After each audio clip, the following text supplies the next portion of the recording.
Halo keluarga Indonesia, apa kabar? Senang sekali si Asti Adika bisa kembali menemani Anda di acara Kumpul Keluarga. Nah, keluarga Indonesia, setiap orang pastinya punya privacy. Tapi bagaimana ya dengan anak-anak? Sejauh mana sih anak-anak punya privacy dan sejauh mana orang tua tahu batasannya? Nah, ini hari ini yang kita bahas bagaimana menjaga privacy anak bersama psikolog kita, ada Anti Jovita. Halo Anti, apa kabar? Halo Dika, puji Tuhan baik. Alhamdulillah. Anti, ini kita bicara tentang privacy nih. Biasanya kalau ngomong privacy itu identik dengan orang dewasa, tapi ternyata anak-anak juga punya privacy, Anti ya? Iya, betul. Jadi sebenarnya setiap orang atau setiap manusia itu punya yang namanya privacy, entah di usia berapapun. Bahkan di usia dini pun juga sudah punya privacy. Hal ini bisa kita lihat dari saat anak-anak ada waktu-waktunya dia hanya ingin bermain sendiri misalnya. Nah, itu juga termasuk privacy.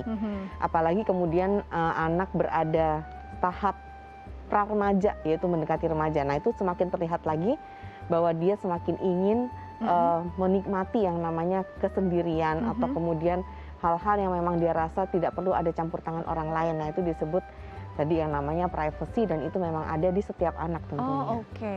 Tapi apakah privacy anak itu hanya tentang kesendiriannya atau waktu dia untuk dirinya sendiri, atau memang ada privacy lain yang juga berlaku seperti orang dewasa? Ada hal yang mungkin hanya anak tersebut yang tahu. Tapi kalau kita lihat dalam pola asuh sendiri, sebaiknya kan orang tahu mengetahui apa yang anak rasa, apa yang anak pikirkan, atau jangan sampai istilahnya jangan sampai ada dusta di antara kita gitu ya. Kayak lagu ya. Kayak lagu. Nah, ini sebenarnya sejauh mana sih batasan privacy untuk anak sendiri? Ya, jadi kalau kita lihat bahwa privacy ini merupakan suatu kebutuhan bagi setiap orang, juga sama di anak-anak kita. Nah, untuk privacy di sini itu sebetulnya adalah hal dari pengembangan dari konsep diri. Jadi apabila kita sebagai orang tua kemudian kita memberikan atau menghargai privasinya, sebetulnya kita sudah membantu mereka untuk menumbuhkan yang namanya konsep diri. Konsep diri adalah pengetahuan akan dirinya sendiri. Bagaimana dia bisa memahami dirinya, perasaannya, ruang dan waktu untuk dirinya itu. Nah, bedanya antara privasi sama rahasia. Nah, kan itu beda beda-beda tipis tuh ya. Berbeda. Nah, kalau rahasia itu adalah sesuatu hal yang memang ingin ditutupi oleh seseorang karena takut apabila hal itu terbuka maka akan menimbulkan sesuatu yang buruk untuknya.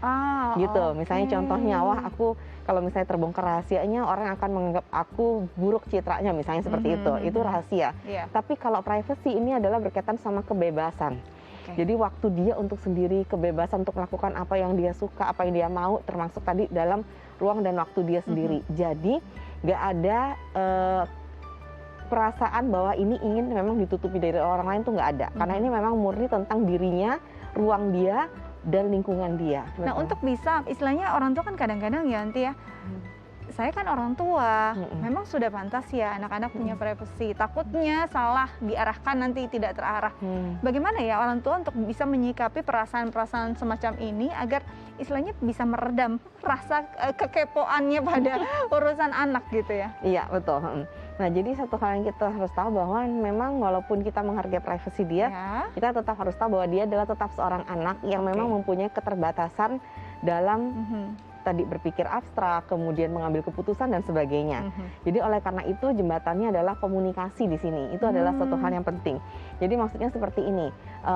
Contohnya, nah nanti aku takut nih kalau dia di kamar dia sendiri, nanti kemudian misalnya contohnya dia browsing atau kemudian buka situs-situs yang menurut kita tidak kurang pantas misalnya seperti itu.